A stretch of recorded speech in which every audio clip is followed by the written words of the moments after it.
Eh bien salut tout le monde, c'est l'avis météo, j'espère que vous allez très bien. On se retrouve en ce jeudi 1er juin 2023 pour l'épisode numéro 29 des infos du temps. Ça y est, nous y sommes, nous attaquons le mois de juin de l'année 2023 qui, normalement je l'espère, doit être le mois le plus orageux de l'année. En tout cas sur le podium des mois orageux, juin est censé arriver en tête avec au coude à coude mai et juillet qui se battent pour la seconde et troisième place. Ça sera à vérifier à la fin du mois.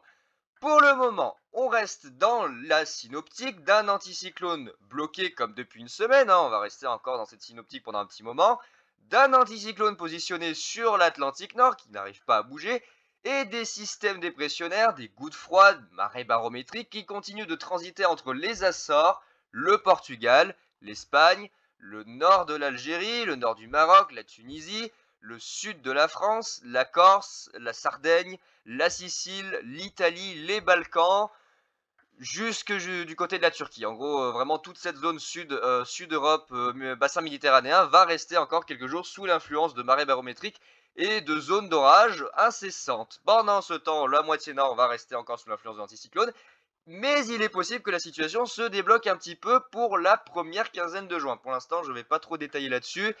On verra ce qu'il en sera, étant donné que les gouttes froides sont très difficiles à prévoir, notamment leur intensité, leur déplacement, leur comportement. Les modèles risquent encore de nous la faire à l'envers. On verra bien ce qui se passera dans les prochains jours sur les prochaines prévisions. Remarquez que j'ai grossi dans ce point météo mon curseur à la demande de certains, alors c'est une demande qui a été faite dans d'autres points, afin de mieux suivre ce que je pointe sur les cartes notamment. J'ai eu certains qui m'ont demandé que je grossisse un peu le curseur pour pouvoir voir où c'est que je montre certaines choses. Parce que c'est sûr que le curseur est tout petit et des fois je vais très vite, donc c'est pas évident de me suivre. Donc aujourd'hui vous allez pouvoir suivre mon curseur, je sais qu'il y en a qui avaient fait la demande. Voilà. Pour en revenir à notre synoptique actuelle, on reste encore et toujours pour ces premiers jours de juin sous l'influence partagée, voilà, on est en garde partagée entre l'anticyclone sur les régions du nord, les marées barométriques et les gouttes froides orageuses sur les régions du sud, et du coup entre les deux, une zone d'orage qui va continuer à se maintenir dans les prochains jours entre l'Aquitaine et les Alpes. Cette situation, elle est pas inédite, mais elle est plutôt atypique dans la mesure où ça se produit dans un flux d'est à nord-est. Habituellement, on a parfois des blocages plutôt ouest-est ou sud-ouest-nord-est. Là, c'est plus classique. Là, c'est un peu moins banal d'avoir pendant une semaine, 2 semaines, des blocages de dépression sur la Méditerranée et surtout des flux d'est à nord-est très orageux. C'est pas chaque année que j'ai vu ça, voire même pas du tout. J'ai même rarement vu fin mai des orages en flux de nord et nord-est aussi virulents sur mon département. Je dois avouer que j'ai été vraiment surpris d'avoir des orages d'une telle puissance dans un flux qui habituellement n'est pas spécialement si orageux que ça. Cette situation, elle va rester bloquée encore quelques jours pour la semaine à venir, jusqu'à la semaine prochaine normalement, avant éventuellement un peu de changement.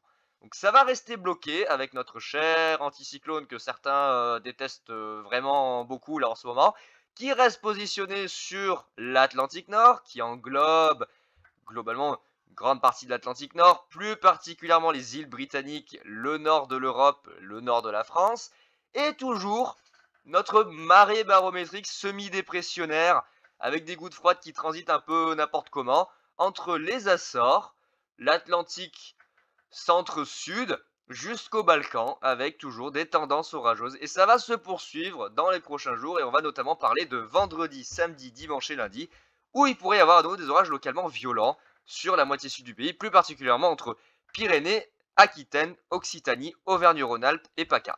Ça pourrait remonter un peu plus au nord, mais ça sera en fonction du bon vouloir de l'anticyclone à se rétracter, se retirer un peu plus au nord.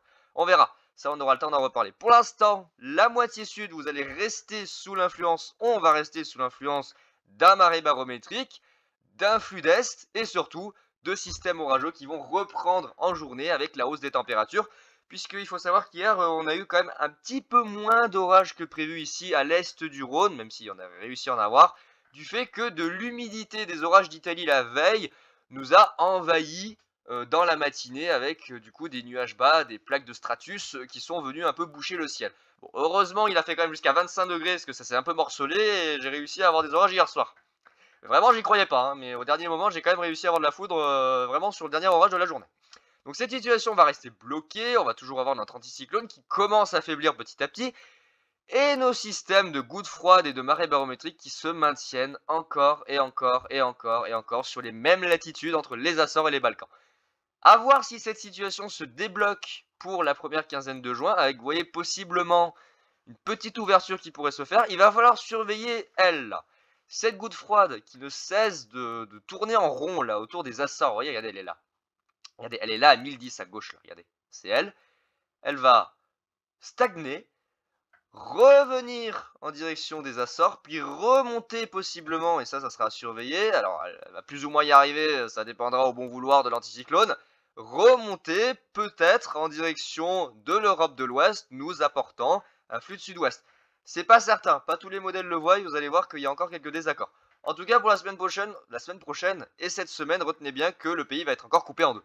Voilà. Globalement, ça va être encore coupé en deux une bonne partie des 2 prochaines semaines, avec en tout cas une France vraiment très contrastée. Ça va se traduire comment? Ça va se traduire par... Alors attendez, si je prends... Voilà, accumulation des précipitations. Oh là, doucement mon curseur. Merde, j'ai augmenté la vitesse du curseur. Ouh la vache. Enfin, je refasse le réglage. Ça va se traduire, à nouveau, par une augmentation des cumuls de pluie. Alors c'est une aubaine hein, pour la moitié sud, il n'y a pas à dire. Par contre, la moitié nord, ça commence à faire long. Ça va se traduire par une augmentation progressive, ça va, c'est pas trop violent d'un coup, des cumuls de pluie sur la moitié sud. Et on voit très bien le pays qui est coupé en deux net. Vraiment en deux net, quoi. Ça fait limite Gironde, Jura. Jura en débordant un peu vers les Vosges. On a le pays qui est coupé en deux. Très pluvieux sur la moitié sud, très sec sur la moitié nord. Il est quasiment rien tombé depuis, si j'ose dire, depuis le début du mois de mai, hein, même s'il y a eu des vagues de pluie, il est quasiment rien tombé là sur les 2 dernières semaines minimum sur les régions au nord de la Loire. Donc ça commence à devenir un petit peu inquiétant. J'espère que ça va se débloquer un peu, que les orages auront tendance à essayer de remonter vers le nord, mais pour l'instant la tendance, vous voyez, elle n'est pas du tout comme ça, hein. La tendance, elle est vraiment sèche sur le nord de l'Europe, c'est sidérant, vous avez vraiment une bulle, un trou de pluie absolument énorme entre l'Atlantique Nord, le nord de l'Europe, nord de la France, l'Allemagne, les Pays-Bas, le Benelux, le Royaume-Uni, la Suède, l'Irlande, même en direction des pays scandinaves, Suède, Norvège, en direction de la Pologne. Ici, c'est tout sec, vous avez rien à cause de l'anticyclone. Et pendant ce temps, les zones qui habituellement sont un peu plus sèches, j'ai envie de dire, à cette période de l'année, reçoivent de très grosses quantités d'eau. Regardez, l'Espagne qui était pourtant en sécheresse va à nouveau recevoir de la pluie. Je pense qu'ils vont vraiment apprécier cette pluie, même si c'est forcément des fois un peu chiant quand on a envie d'avoir du beau temps. Je pense que côté espagnol, ils vont pas se plaindre. Clairement, je vous le dis, côté espagnol, quand il va y avoir la pluie, ils vont vraiment danser dehors sous la pluie s'il le faut, mais ils en ont vraiment marre de la sécheresse, donc c'est une aubaine. Beaucoup de pluie au niveau des Açores, pas mal de pluie entre le nord du Maroc, le nord de l'Algérie, le nord de la Tunisie, le bassin méditerranéen, le sud de la France, donc Pyrénées, Aquitaine, Massif central, les Alpes, beaucoup de pluie dans les Alpes. Du côté des plaines italiennes, plaines de Pau, en direction de la Vénétie, voilà, vous avez le sud de la Suisse, l'ensemble de l'Italie, vous avez jusqu'à la Sicile, la Sardaigne, la Corse, les Balkans, beaucoup d'orages sur les Balkans, du côté de la Turquie. Alors, ils modélisent pas spécialement beaucoup de pluie en Méditerranée parce que les orages ne se développent pas forcément beaucoup sur la mer, du fait qu'on n'ait pas de topographie qui fait que les orages se forment. C'est surtout des orages orographiques qui se forment sur la Terre via les courants orographiques sur les continents, sur le continent quoi. Donc beaucoup de pluie à terre, peu sur la mer, donc c'est normal. Mais surtout cette inversion, c'est cette inversion qui est sidérante. Vous avez l'Europe qui est coupée en deux. Vous avez une Europe du Nord qui est archi, oh là là, je vais pas y arriver, qui est archi sèche, voilà, et l'Europe du Sud qui est archi humide. Donc vraiment gros contraste, hein, vraiment gros contraste. Et pareil pour l'Atlantique, hein, c'est très contrasté. Atlantique Nord très sec et Atlantique Sud très humide. Aïe aïe aïe aïe aïe. Et cette situation va rester bloquée, hein, vraiment ça va rester bloqué. Et si on regarde carrément à l'échelle de... Oh là là, calmos là la molette, putain j'ai augmenté la sensibilité, enfin je la réduise parce que c'est un peu violent là. Et voilà, si on se rapproche à l'échelle de l'Europe de l'Ouest, et bon, on va beaucoup de pluie du côté du nord, du côté du nord de l'Italie. Les cumuls sont assez contrastés selon les modèles, hein, selon comment ils modélisent, où ils voient les gouttes froides et l'intensité des orages, ils n'ont pas les mêmes cumuls. Donc globalement, on sera dans ce genre de cumul, mais vous allez voir que par exemple, si on prend GFS, lui, voilà, GFS, il voit un niveau bah, voilà quoi, il voyait 200 millimètres chez moi, sur les 15 prochains jours, donc voilà, c'est vous dire le niveau vraiment, de décalage de certains modèles. Bon GFS, on connaît maintenant, c'est ses délires. Donc beaucoup de pluie en Espagne, beaucoup de pluie sur le sud de la France, beaucoup de pluie en Italie et beaucoup de pluie sur, globalement le sud de l'Europe et puis le nord de la France, bah, je peux rien vous dire, hein, le nord de la France, vous ne faites que subir cette, sécheresse et vous ne faites que subir ce calme, voilà, ce néant, ce néant. Et encore une fois, voilà, regardez, voilà, encore une fois, aujourd'hui quelques orages. Vendredi, de gros orages sur Auvergne-Rhône-Alpes en descendant en direction, normalement des Cévennes et de la basse vallée du Rhône. Le samedi, encore de gros orages, si je dis pas de bêtises, voilà. Oh là là, c'est trop violent là le curseur. Le samedi, de gros orages. Le dimanche, de gros orages à nouveau sur Auvergne-Rhône-Alpes, donc je vais sûrement vraiment déguster. Et encore, et encore, et encore, et encore, et encore, et encore. Et possiblement, peut-être, si jamais la goutte froide présente au large du Portugal sur les Açores veut bien remonter dans la première quinzaine de juin en direction de l'Atlantique Nord, si l'anticyclone veut bien la laisser passer, hein, parce que c'est pas sûr, on pourrait retrouver possiblement enfin des orages et des pluies sur la moitié nord. Mais j'y crois moyen, franchement je vous le dis, j'y crois moyen. Oh là là, c'est trop violent là. Eh oh, calmos. GFS, si on regarde GFS, vraiment j'y crois pas du tout aux pluies sur la moitié nord là pour début juin, ça me paraît vraiment compromis. Si on regarde GFS, qui lui voit toujours des trucs absolument aberrants, il est d'accord sur le positionnement des centres d'action tout comme le CMWF, mais lui regardez, il voit beaucoup plus creux la dépression du côté des Açores. Et du fait qu'elle soit un petit peu plus creuse, elle pourrait possiblement, c'est pas ce qui est envisagé pour le moment, repousser un peu l'anticyclone. Mais vous voyez que dans les 2 prochaines semaines, jusqu'à ce que je sois en vacances le jeudi 8 juin, la semaine prochaine, hein, le jeudi 8 juin à 12h45, eh ben, on va rester sous l'influence de systèmes orageux, marée barométrique sur la moitié sud et d'un anticyclone sur la moitié nord. Voilà. Jusqu'à ce que je sois en vacances le 8 juin, ça n'a pas bougé pour cette fin de semaine et le début de la semaine prochaine. C'est un truc de dingue, vraiment c'est un truc de dingue. Oh putain, le curseur. Mais je pense que c'est parce que là j'ai mis le curseur plus gros, alors c'est plus sensible. C'est une horreur ça par contre. C'est vraiment une horreur. Et ça va rester comme ça pendant un petit moment avant que, éventuellement, miracle nous ayons, l'anticyclone se rétracte et nous récupérions un flux de sud-ouest. Alors, je sais pas combien de temps ça va durer, mais on verra d'ici là. Et possiblement, voilà, le retour enfin de la pluie sur la moitié nord. Mais regardez par contre GFS par rapport à ECMWF, CEP, regardez l'écart au niveau des cumuls de pluie sur les 15 prochains jours.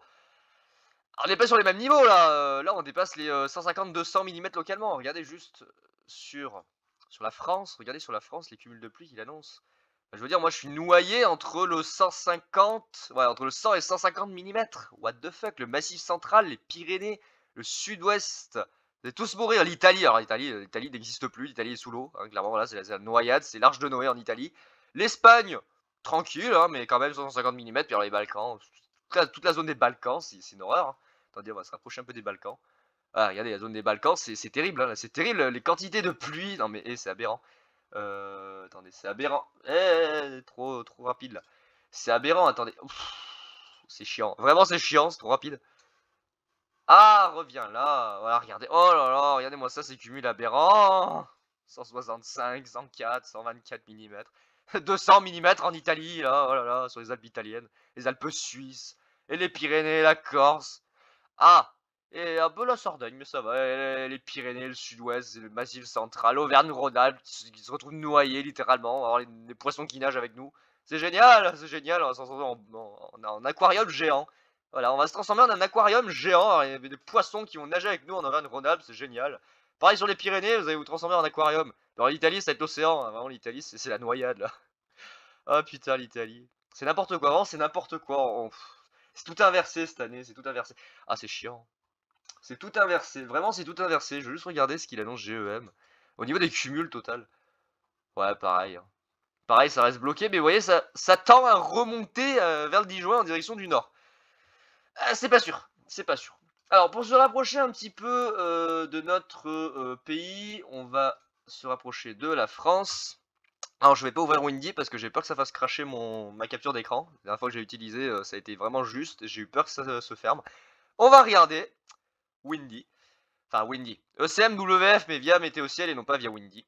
Avec, à nouveau, regardez, des orages pour la fin de semaine entre les Cévennes, le Massif central, les Pyrénées, les Alpes, voilà. Et puis encore le samedi entre l'Aquitaine et les Alpes, le Massif central. Et puis encore le dimanche sur l'Auvergne-Rhône-Alpes, la Méditerranée, la Corse, en direction un petit peu de l'Aquitaine et des Pyrénées.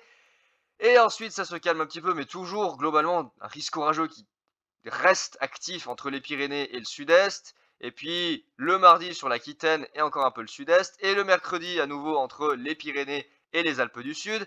Et à nouveau le jeudi, et à nouveau le vendredi, et à nouveau le samedi. Et voilà, en fait les Alpes, on va recevoir des quantités d'eau absolument astronomiques. Je pense que ça va être le mois de mai le plus humide qu'on n'a pas vu depuis vraiment belle lurette. Et probablement que ce mois de juin va suivre le mois de mai avec dans la continuité des orages, et des orages, et des orages. Ça tombe bien, je suis en vacances à partir du 8 au midi. Hein.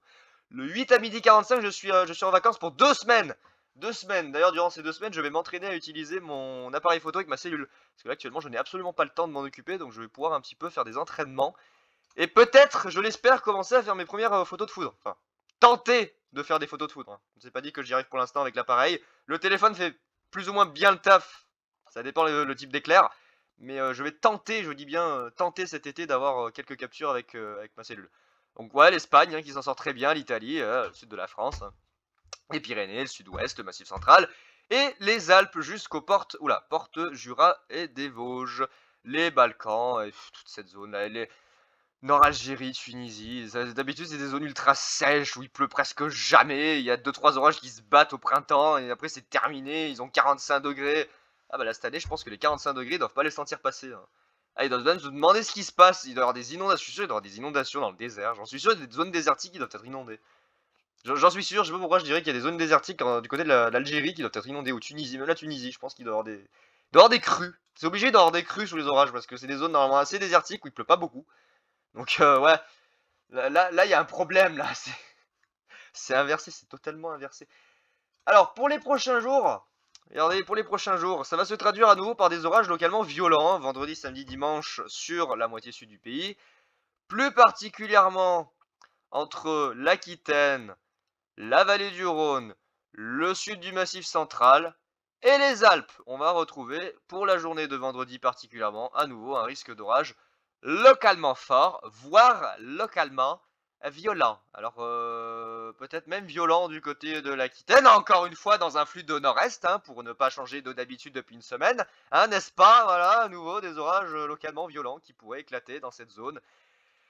Aïe aïe aïe aïe aïe, et puis moi à nouveau je vais déguster ce week-end, regardez-moi ça, tous ces cumulonimbus, regardez la vallée du Rhône, regardez le sud-ouest, regardez-moi tous ces orages diaboliques qui se forment de partout sur la moitié sud, c'est un truc de dingue. Et la Corse, et la région PACA, et l'Auvergne-Rhône-Alpes à nouveau, du côté de l'Auvergne-Rhône-Alpes ça n'arrête pas, clairement ça n'arrête pas. Regardez la Drôme, l'Ardèche, l'Isère, une partie du Rhône de l'Ain, ça épargne un peu la Savoie mais ça touche quand même. Un peu les Alpes du Sud, un peu la basse vallée du Rhône, et puis surtout à partir du sud du Massif central, entre la Lozère, l'Aveyron, en direction du nord du Tarn, Tarn-et-Garonne, et puis ça file en direction des Landes, des Pyrénées-Atlantiques, ça vient s'écraser sur le sud de ça touche une partie de la Gironde, sud-est de la Gironde, les Landes, et puis ça vient s'écraser sur les Hautes-Pyrénées, c'est un bordel sans fin sur la moitié sud du pays. En fait, vous avez des périodes comme ça où ça se calme un peu. Voilà, il y a moins d'instabilité, il y a moins de dynamisme, les gouttes froides s'éloignent. Et puis d'un seul coup, voilà, d'un seul coup, vous avez notre tsunami d'orage destructeur qui revient du jour au lendemain. Vous avez une petite période d'accalmie, puis le lendemain, vous avez une nouvelle vague. C'est à nous le bordel dès le lendemain. Puis en plus, le pire, c'est que le ciel se dégage. Vous voyez, l'humidité ne reste pas en suspension dans l'atmosphère, ça assèche. Le lendemain, vous avez un soleil de plomb, et le soir, à nouveau, là, ça y est, le soir, c'est reparti. Ça pète dans tous les sens. Et il me semble d'ailleurs qu'il est prévu que le samedi... Oula, doucement, le samedi, regardez le samedi, vous voyez, regardez ce petit truc là. Vous avez des petites anomalies d'altitude qui se baladent, et possiblement, il me semble que le samedi, le Mucay va se maintenir dans la nuit. Ouais, très légèrement. Et regardez, oh là là, regardez les valeurs de Mucay chez moi, c'est aberrant. Oh, mon Dieu, c'est aberrant, regardez-moi ça, ces valeurs de Mucay. Attendez. Regardez ces valeurs de Mucay. Regardez. Vendredi. Oh là là. Mon Dieu, du 2800. 3000, presque 3200. Oh là là, c'est aberrant. Ah, c'est aberrant, c'est valeurs de Mucay. Oh là là, quelle catastrophe. Oh, c'est une catastrophe là. Au pire, ah putain, ah, c'est pénible. Ah, je sens que le samedi il va être vraiment piquant. Je sens que le samedi et le dimanche, ils vont être piquants. Oh là là, du 3000, ouais, c'est du 3200. PTDR, PTDR. Oh là là, le samedi et le dimanche. Et ça tend à remonter un peu vers le nord, mais c'est limité la remontée vers le nord, hein, parce qu'il y a toujours l'influence de l'anticyclone. Oh là là, oh là là, le bordel. Oh là là, du -6. Du -5, du -6. Ah ouais, ouais, ça a pété. Ça a pété, ça a pété, ça a pété, ça a pété, ça a pété. Qu'est-ce que vous voulez que je vous dise? Ah, ça va péter. Oh là, ça va péter, c'est quand ça? Oh, le samedi, oh, je suis content. Ah bah, samedi, je vais partir chasser, hein, le samedi. Et le dimanche, voilà, et le dimanche. Et puis, pas trop le lundi, lui, il voit pas trop le lundi. Et à nouveau l'Aquitaine, et puis là, ouais. Bah voilà, qu'est-ce que je veux que je vous dise? On va démarrer le mois de juin sur les chapeaux de roue dans la moitié sud avec... sur la moitié sud avec à nouveau 3 tonnes de pluie et 3 tonnes de bordel qui vont essayer de nous tuer. Et voilà, j'ai envie de vous dire, on est sur Arpège, ouais, j'ai envie de voir les cumuls des précipitations sur Arpège. Ouh là là, lui aussi il voit pas mal d'orage, mais moins, vous voyez, au niveau des cumuls il est plus soft. Alors après il s'arrête au 5 juin, hein, on est quand même allé jusqu'au 11 juin pour les autres modèles. Donc sûrement que les cumuls vont augmenter. Mais pareil, regardez, ils sont tous d'accord. Une grosse bulle sèche, voilà, une grosse bulle sèche sur l'Europe du Nord, nord de la France, le Royaume-Uni, les Pays-Bas, une partie de l'Allemagne, Benelux, Pologne, toute cette zone sèche, archi sèche, pendant que la moitié sud de l'Europe se prend des salves d'orage et de pluie dans la gueule depuis bientôt plus d'un mois. L'Espagne un peu moins parce qu'ils ont été en retard, mais maintenant l'Espagne rattrape bien son retard avec pas mal de pluie. Bah voilà les amis, c'était l'épisode numéro 29. J'ai rien d'autre à vous dire à part que ce début juin va se maintenir, hein. J'ai pas spécialement grand chose à vous montrer à part que ça va rester bloqué pendant au moins 1 à 2 semaines encore sur la moitié sud avec orage, orage entre Pyrénées et Alpes. Sec sur la moitié nord. Anticyclone sur l'Europe du Nord. Grosse bulle de sécheresse interminable. Et puis grosse bulle de pluie interminable avec de véritables tsunamis sur l'Europe du Sud, hein, entre les Açores et les Balkans, avec des orages, de la pluie, et des inondations, et des catastrophes. Voilà, clairement des orages catastrophiques sur la moitié sud de l'Europe. À part ça, tout va très bien. Voilà. Les amis, il est 10h49, pardon, 46, excusez-moi, j'ai mes yeux qui ont faussé un peu, j'ai lu 10h49, non, il est bien 10h46. Je vais vous laisser pour cet épisode numéro 29, et puis on se retrouvera dans un moment quand la situation aura un petit peu changé, parce que pour l'instant, bah, j'ai rien d'autre à dire à part que ça va rester bloqué pour début juin. Comme ça, avec une France coupée en deux, hein, orage sur la moitié sud, sec sur la moitié nord. Et je vous retrouverai sûrement ce week-end pour les orages diaboliques qui vont encore frapper mon département avec à nouveau de la grêle, à nouveau de la forte pluie, de la foudre et tout un tas de bordel. Encore hier, il y a eu de la grêle sur le nord de mon département. Voilà, cette année, c'est un truc de dingue, que de grêle en ce mois de mai. Alors, bien qu'il y ait eu une longue période de 2 semaines où il s'est rien passé, là, entre un petit peu début mai et surtout la fin mai, qu'est-ce qu'on ramasse comme grêle, quoi. Le moindre orage qu'il y a, ça y est, ça donne de la grêle, ça donne des quantités de grêle aberrantes. Je veux dire, on a eu de la grêle on a eu de la grêle un peu le samedi, on a eu de la grêle le dimanche, on a eu de la grêle le lundi, on a eu de la grêle le mercredi. Et alors on a de la grêle le vendredi, le samedi et le dimanche. Tout va bien se passer, tout va bien se passer. Puis alors, je parle pas de la basse vallée du Rhône, hein, voilà. Basse vallée du Rhône, Vaucluse, Gare. Là-bas, je sais pas ce qu'ils ont cette année, mais ils sont vraiment possédés par les orages, hein. Là, sur ce mois de mai, ils sont vraiment possédés par les orages, hein. Ça n'arrête pas. Vraiment, ça n'arrête pas de ce côté-là. En même temps, les flux de nord-est, est à nord-est sont propices aux orages violents de ce côté-là. On verra quand on changera de flux si la tendance s'inverse. On verra bien. Voilà les amis, c'était l'épisode numéro 29. Et puis écoutez, moi je vous dis à très vite. Portez-vous bien et puis passez une bonne fin de semaine, un bon week-end. Allez, ciao tout le monde!